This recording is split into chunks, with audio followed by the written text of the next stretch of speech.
How an Iranian fighter jet slid through layered air defenses to bomb US base in Kuwait. You might have heard about this. The F-5. And there it is right there. In the initial days of the US-Israeli aggression against the Islamic Republic of Iran, an Iranian fighter jet accomplished what no warplane had done in over 70 years.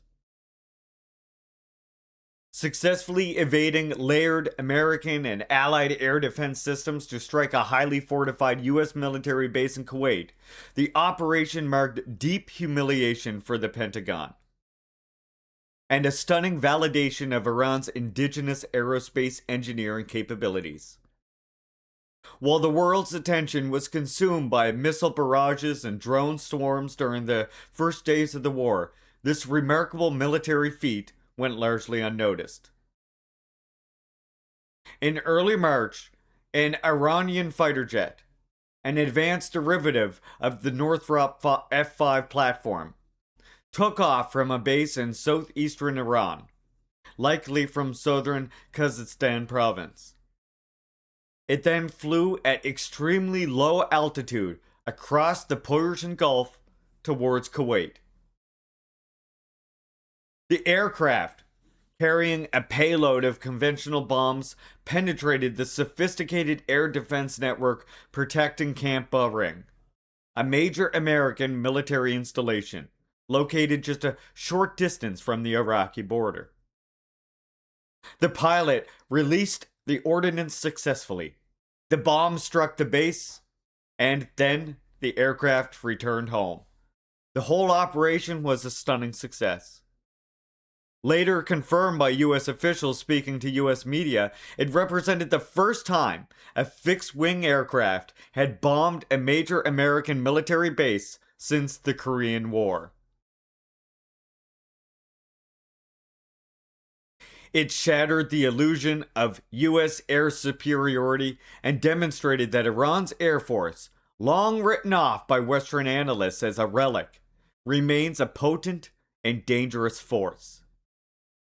One capable of striking at the very heart of American military power in the region. And there's what the strikes look like right here. Oh. Here's what the strikes look like here. I had the wrong panel up there. My bad. There's the strike.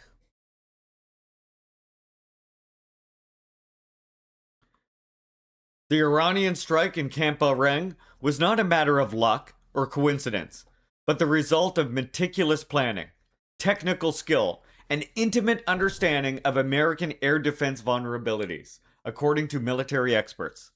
The fighter jet, flown by an Iranian pilot whose training and courage deserve particular recognition, employed a low-altitude approach profile that exploited the fundamental limitations of radar coverage. By flowing at an altitude of only a few dozen meters above terrain or water surface, the aircraft remained below the radar horizon of Patriot missile barriers and other ground-based interception systems. Holy shit.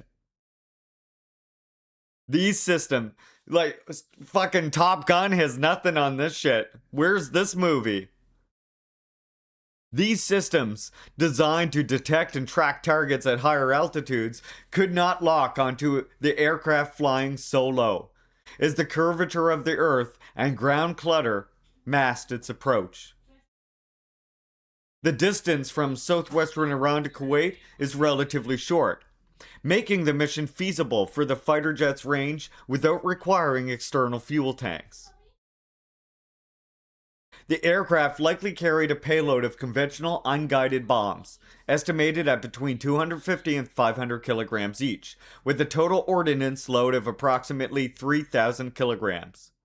What made the retaliatory attack truly remarkable was not merely the penetration of air defenses, but the context in which it occurred.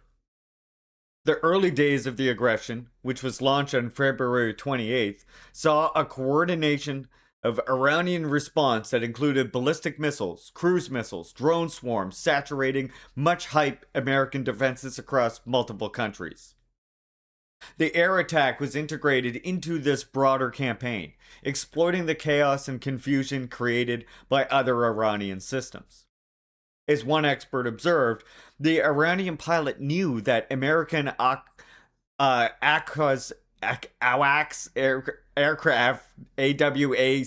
aircraft, would detect his takeoff, even at low altitude.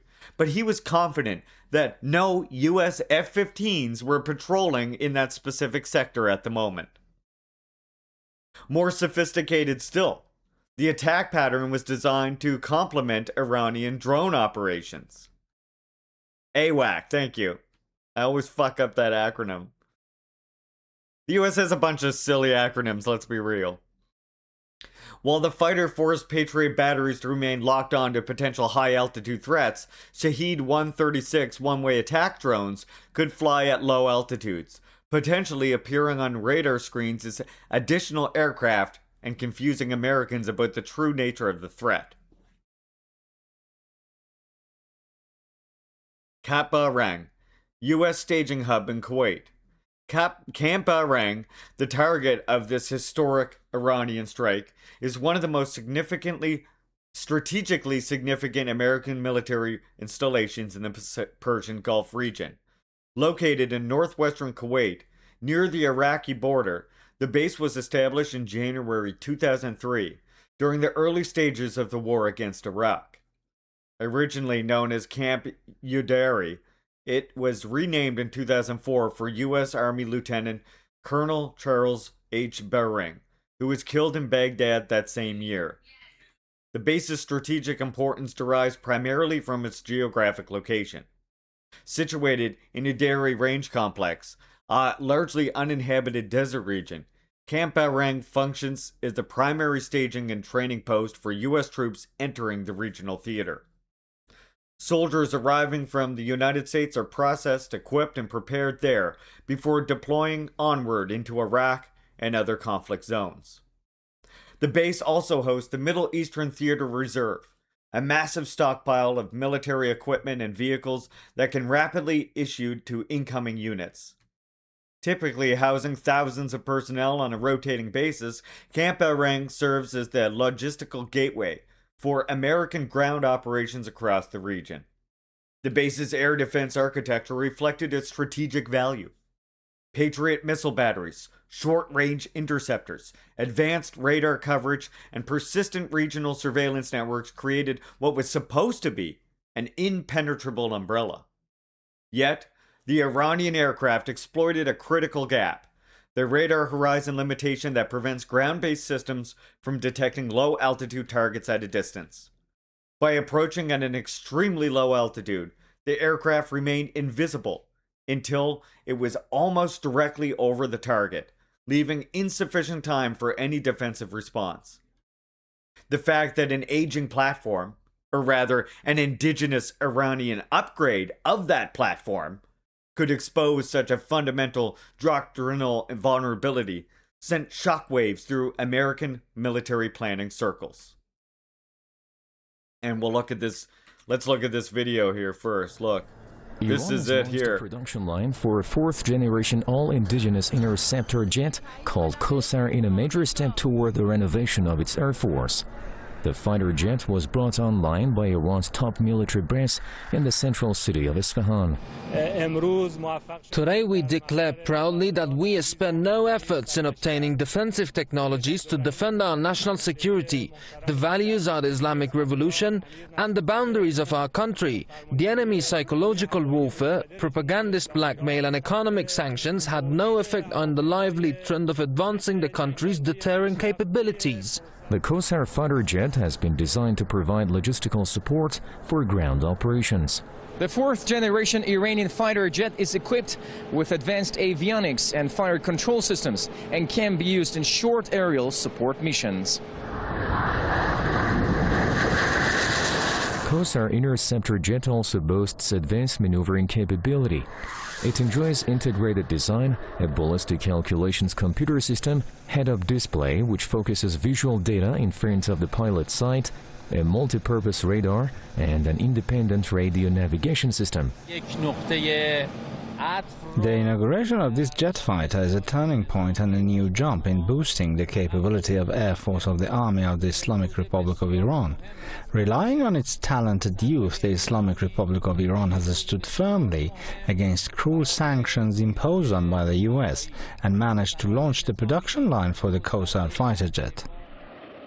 The jet was unveiled by President Hassan Rouhani on the occasion of Iran's National Defense Industry Day back in August and made its maiden flight in the presence of Iranian officials. I like a big hat, not gonna lie. It made major breakthroughs in its defense sector and attained self-sufficiency in producing military equipment and hardware despite sanctions and economic pressures on the country. The Islamic Republic says its military power is solely for defensive purposes and does not pose any threat to other nations. Saman Kujuri, Press TV, Isfahan. Following the reports of the attack, some Western commenters rushed to dismiss the feat by emphasizing the age of the original F-5 design, which first flew in the late 1950s. See, I think this is the important part, though. Because remember that this is based on the original F-5 design, but this is an Iranian indigenous-made aircraft, right? So this part, I think, will be important. Following the reports of the attack, some Western commentators rushed to dismiss the feat by emphasizing the age of the original F-5 design, which first flew in the late 1950s. The characterization missed the essential point entirely. The aircraft that bombed Camp Arifjan was not an American-made F-5 from the 1970s. It was most likely an HESA Kowsar, a domestically produced fighter that represents a culmination of nearly 4 decades of Iranian aerospace engineering and reverse engineering efforts. The story of Iranian self-sufficiency in fighter manufacturing began in the aftermath of the imposed war of the 1980s. By 1987, Iranian engineers had initiated a program to reverse engineer the F-5 Tiger II, recognizing that the relatively simple design, with approximately 11,860 individual parts, offered a feasible pathway to indigenous fighter production. The first fruit of this effort was the Ezekash, which demonstrated the Iranian industry could replicate the basic F-5 airframe. This was followed by the Sake, with a more ambitious derivative, designated by its twin outward canned vertical tails. It made its first flight in 2003 and entered service in 2005. The Sake achieved a localization rate of 56% in 2009, with the subsequent version reaching 65%. The Kowsar, unveiled in 2018, on the eve of the Defense Industry Day, represents the most advanced member of this fighter family. With an impressive 88% localization rate, the Kowsar has achieved complete self-sufficiency in structural construction and wiring, while reaching approximately 90% in avionics systems. The aircraft features a modern digital cockpit, with heads-up displays that replace the old analog instruments of the original F-5, reducing pilot workload and increasing combat effectiveness. It is equipped with a multi-purpose fire control radar developed specifically for this platform, along with radar warning receivers, identification friend or foe systems, weapons processors, chaff and flare launchers, and new generation tactical navigation systems combining inertial navigation and laser GPS. The propulsion system consists of 2 turbojet engines that are Iranianized versions of the General Electric J85, with 90% of components produced domestically. These engines enable the Kowsar to reach a flight ceiling of 13,700 meters and a maximum speed of Mach 1.5. The aircraft also features a 0-0 ejection seat, capable of safely extracting the pilot even at 0 altitude and 0 speed. A critical feature for low-altitude strike missions. The Kowsar is capable of carrying various air-to-air missiles, as well as optically and laser-guided bombs. The development of the Kowsar engaged 10 Iranian universities, 72 contracting companies, 44 supplier companies, and 63 knowledge-based enterprises, creating employment for approximately 4,000 people. This represents not merely a military achievement, but a national industrial mobilization that has positioned Iran as the first Islamic country capable of designing and building a modern fighter jet. When the Kowsar bombed Camp Arifjan, it was not an antique aircraft stumbling into a lucky hit. It was a thoroughly mobilized, modernized weapon system flown by a highly trained pilot, demonstrating capabilities that few analysts believed possible. And here, these pictures here show you the production line of these fighter jets here. Check this out.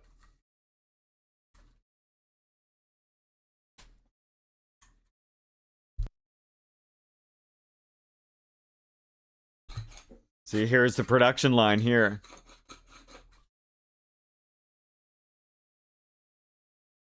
I love them.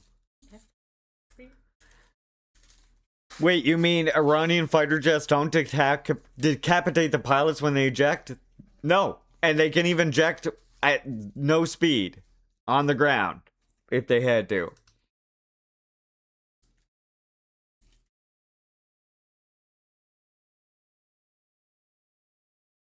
Probably thinks I smell. Does he? That means I stink. Yeah.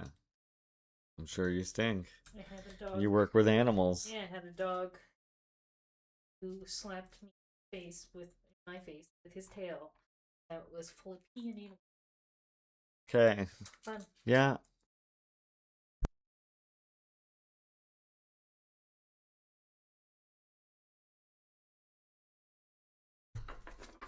Juche is what's happening on this planet, y'all. Okay, this is... So, what we learned is that this is a indigenous produced Iranian fighter jet. It's based on the F5 platform, but it's modernized.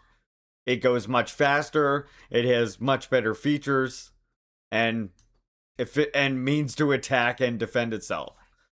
So, remember to correct people when they say that.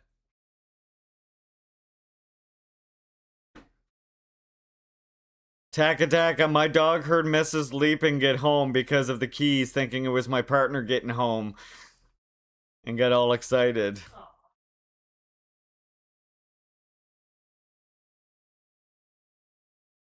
CBS reports that a major fire aboard the Arleigh Burke class-guided missile destroyer USS Higgins has disabled the ship, causing a full loss of power and propulsion in the Indo-Pacific region. Surely that has nothing to do with morale, right?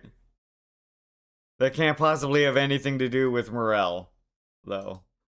No way.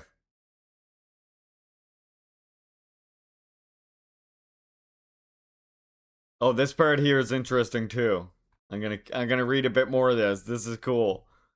The Kowsar attack on Cape Arifjan exemplified a broader Iranian military philosophy that prioritizes simplicity, self-sufficiency, and courage of personnel over technological one-upmanship with Western military powers. That's Juche, baby.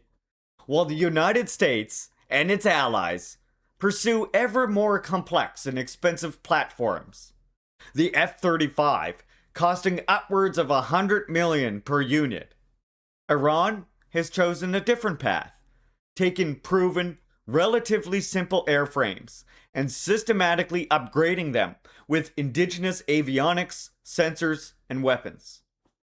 This approach is not born of necessity alone, but reflects a strategic understanding that military effectiveness depends less on raw technological sophistication than on the integration of platforms into coherent operational concepts.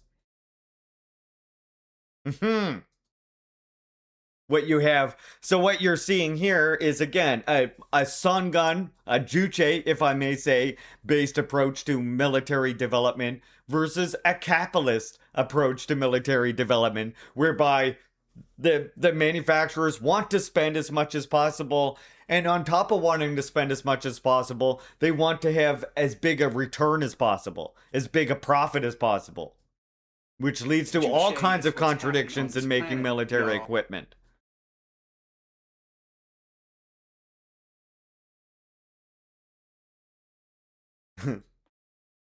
Salty. Nah, I'm pretty sure that's wrong. You just need to dump billions and billions of dollars on development for weapons that'll never see the light of day. The US knows what they're doing, clearly, as we can all see now. The F-5 platform, in its original American form, was designed precisely with such a philosophy in mind. Northrop's original vision for the aircraft was a low-cost, easy-to-maintain, supersonic fighter that could be exported to allied nations under U.S. military assistance programs. The aircraft's designers prioritized simplicity, reliability, and high sortie rates over cutting-edge complexity. The result was a fighter jet that could be turned around quickly between missions, maintained with minimal infrastructure, and operated by air forces with limited industrial bases.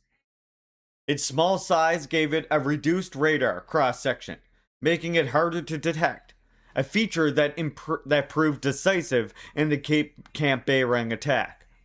Its high maneuverability made it a dangerous opponent in close-range engagements. Iranian engineers have taken these inherent strengths and built upon them.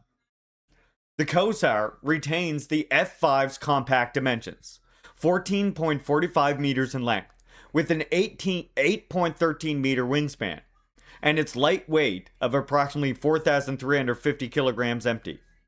But the avionics, display, radar navigation systems, and weapon management have all been replaced with indigenous equivalents that bring the platform into the modern era. The result is an aircraft that combines the structural simplicity and small signature of Cold War design with 21st century situational awareness and precision weaponry. Okay, explain Marxism, go. It is the revolution against... It is the struggle, the revolution to end all oppression of man by man.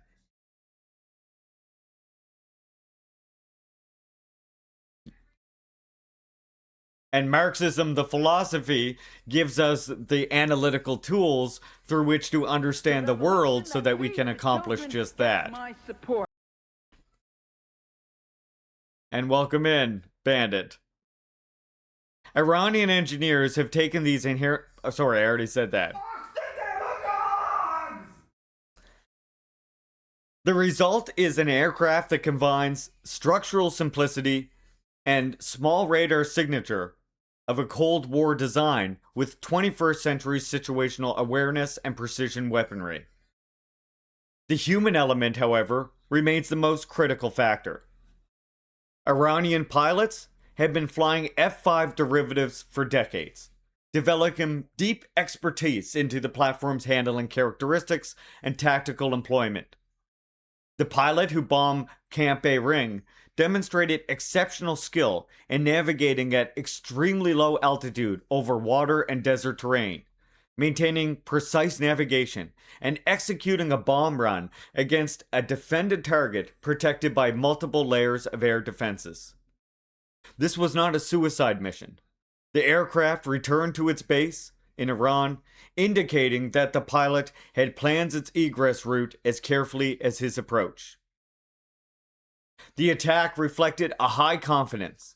The pilot knew his mission, knew his enemy's vulnerabilities, and knew that he could accomplish his mission and return home safely.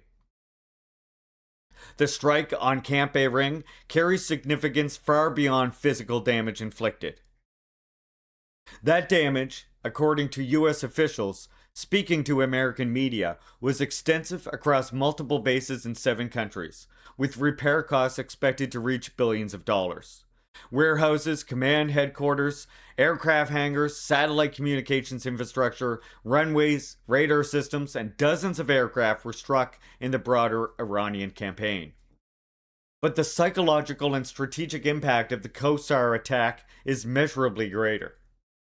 For over 70 years since the Korean night raid in April 1953, no enemy warplane had successfully bombed a major American military base.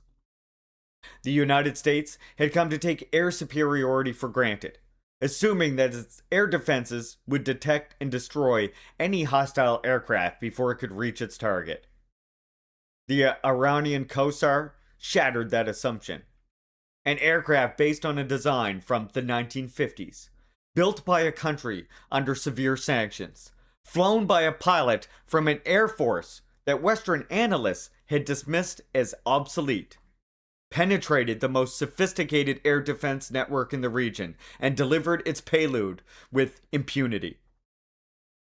The message to American military planners was unmistakable. No base, no matter how well defended, is truly safe. The attack also directly undermined the aggressive rhetoric that accompanied the U.S.-Israeli aggression. Trump had repeatedly claimed that the Iranian Air Force had been completely obliterated in the opening strikes. The Kowsar's successful mission demonstrated otherwise, proving that Iranian air power remained not only operational, but capable of offensive action. The psychological blow to American morale and corresponding boost to Iranian confidence cannot be overstated. For Iran, the attack validated decades of investment in indigenous aerospace capabilities. It demonstrated that self-reliance, Juche is what's happening on this planet, y'all. not dependence on foreign suppliers, is the foundation of true military power. Looking to the future, the Iranian attack offers important lessons for military planners in Tehran and elsewhere. It confirms that small, simple aircraft operating at low altitude can still pose a credible threat to high-tech adversaries, provided they are integrated into a broader campaign that saturates enemy defenses.